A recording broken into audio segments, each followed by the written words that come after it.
Salut à tous, c'est Bangladesh, bienvenue sur cette vidéo qui aujourd'hui va parler de la simplification qu'on peut avoir, nous, dans l'accompagnement et plus généralement dans le développement personnel par rapport aux réponses que les personnes attendent ou peut-être que nous-mêmes on se vend.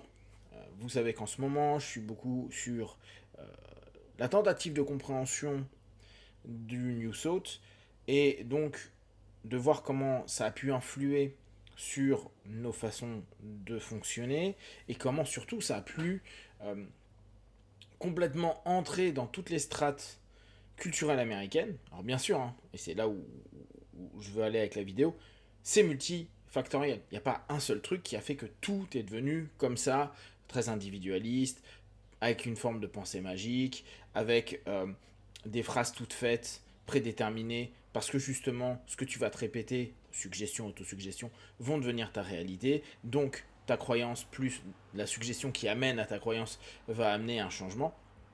Toute cette façon d'aborder et l'accompagnement et sa manière de vivre a quelque chose d'hyper séduisant, mais est basé sur une idée.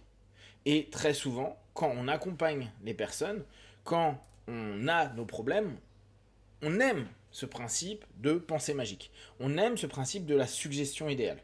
C'est d'ailleurs, je vous en ai déjà parlé, mais une des grosses ventes de certaines écoles d'hypnose, françaises, anglo-saxonnes, etc., à dire voilà, là il y a un script, tu le fais, ça marche. Et vous savez à quel point la notion de croyance est quelque chose qui m'intéresse et à quel point je sais que ça influe sur les choses. Mais de là à dire que tout est issu de la croyance, c'est compliqué. Même si on peut acheter ce concept. Bien sûr que non, tout n'est pas issu de la croyance. Et en tout cas, votre création de croyance et votre filtre du monde par votre croyance ne va pas modifier le monde en tant que tel. Ne va même pas forcément donner les résultats que vous attendez. Parce que, justement, c'est multifactoriel. Il est impératif qu'on arrive à se poser, à se dire, bien sûr que mes problèmes, c'est pas une seule chose. Bien sûr que les solutions ne se passent pas sur une seule chose. Je peux faire un forcing sur un aspect, une facette. Mais on pourrait reprendre un truc tout bête. Je suis pas bien dans ma tête, dans mon corps, dans ma tête, on va dire. Et je vais utiliser mon mental un peu pour travailler. Néanmoins, on sait que c'est limité. Je sais que c'est pas agréable à accepter, c'est ma croyance. Mais c'est pas que ma croyance. Aujourd'hui, les neurosciences vont nous dire non, l'excès cognitif à certains moments ne va pas donner plus de bien-être, voire va empirer, parce que vous vous mettez tout le temps en méta, parce que vous vous analysez tout le temps, parce que vous ne vivez plus, parce que vous ne faites plus. Et donc, ça doit passer de votre tête à votre corps. Et ne serait-ce que dans ce principe-là, le retour au corps, le respect du corps, ramener de l'activité au corps, de la conscientisation du corps. Il y a plein de choses qu'on peut faire avec le corps. Mais, ou inversement, je suis blessé physiquement, le mental va aussi avoir de l'importance. Je vais devoir me discipliner pendant un laps de temps pour tenter de faire mes exos de récupération, etc., etc. Tout se joue sur plusieurs éléments qui s'encastrent. Et comme je vous le disais, oui, on peut à un moment donné se focus et se dire c'est ça que je veux faire, c'est cette facette-là qui m'intéresse. Mais la plupart du temps, ce que ça entraîne, c'est qu'on nie les autres facteurs. D'où, la plupart du temps, nos biais. Où on va tout rationaliser pour se dire c'est ce que j'ai fait, ce que j'ai voulu, ce que j'ai désiré, ce que j'ai mis en place qui a amené ce résultat. C'est un des éléments. Mais il y a un ensemble de facteurs autres, ta génétique, ton environnement, ce qui se passe, la temporalité, donc tout ce qui est en train de se passer dans tes systèmes à ces moments-là, qui influent automatiquement et sur ta psyché et sur ton corps.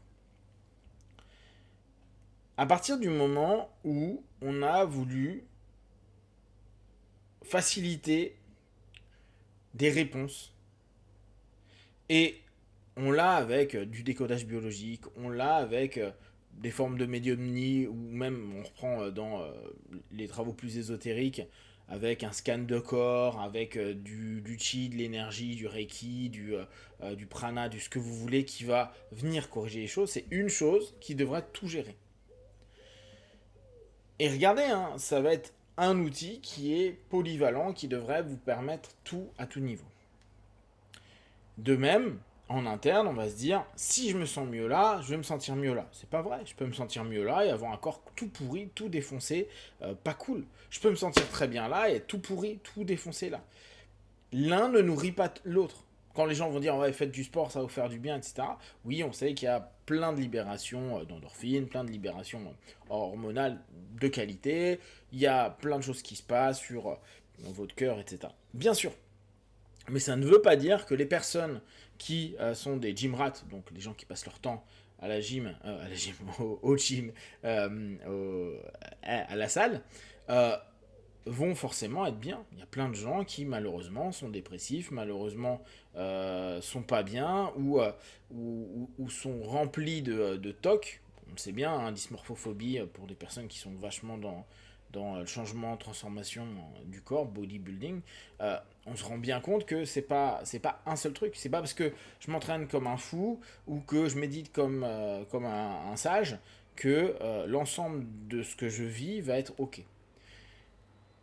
Prendre en compte à la fois ce que l'on est, ses différentes facettes, puis l'ensemble des éléments qu'il y a, et se rendre compte que, en plus, notre passé et plein d'éléments influent et vont influer ce que je fais aujourd'hui et ce que je ferai demain, c'est moins sympa. Et là encore, vous n'avez pas à vous prendre la tête complètement, à vous fermer, à vous dire il faut que je comprenne tout. Là encore, revenez à une corporalisation des choses, à une mise en action des choses. Parfois, lâchez votre tête. C'est bien de savoir le pourquoi du comment, et on revient à ces vieilles idées de PNL ou de coaching. Dire, bon, savoir pourquoi, moi je pense que c'est bien. Néanmoins, on n'a pas besoin de tout savoir pourquoi. Et il y a des moments, c'est plus le moment de se poser un pourquoi. Là aussi, se donner des temps, de se dire, là je peux réfléchir un peu comme faisaient nos aïeux philosophes grecs qui philosophaient, allaient travailler, allaient à la guerre, revenaient s'ils étaient vivants et rephilosophaient sur la guerre et l'intérêt de la vie ou l'intérêt de faire attention à telle ou telle chose. On ramène du concret, on ramène des facteurs différents, on ramène une multiplicité de choses. Et on en prend conscience. Parfois, quand on s'enferme dans une idée, donc on reprend le principe de Newsot, qui, comme je vous dis, hein, est ultra agréable, je peux tout créer de par mes croyances, c'est ma croyance qui crée ma réalité, ça enlève les principes juste sociaux, spirituels, idéologiques, économiques, physiques, tout plein de choses, vu qu'on rentre dans un scope, une capacité de perception, une capacité de focalisation qui est fermée. Et on pourrait, on va conclure là-dessus, se dire, dans ce cas-là, c'est cool parce que je suis en transe. Et oui, c'est une forme de transe. Alors, c'est une transe qui est à la fois consciente et subconsciente. Donc, qui est assez alignée, hein, qui est assez adaptée. Mais les transes ne guérissent pas. Les transes ne font pas en sorte que vous allez gagner vos thunes. Les trans vont pas gérer un conflit avec votre voisin. Les trans vont pas entraîner un ensemble de résultats sur différents domaines. C'est juste pour vous un élément sur lequel vous pouvez rester focalisé, mais qui ne changera pas votre vie. Ou en tout cas, peut-être ça changera des aspects, même si vous savez que moi et le changement c'est pas trop mon truc, mais en tout cas, vous allez recomposer d'une certaine façon. Mais il y aura de toute façon d'autres éléments nouveaux ou anciens qui vont réémerger et se connecter à cette nouvelle recomposition et vous devrez faire avec.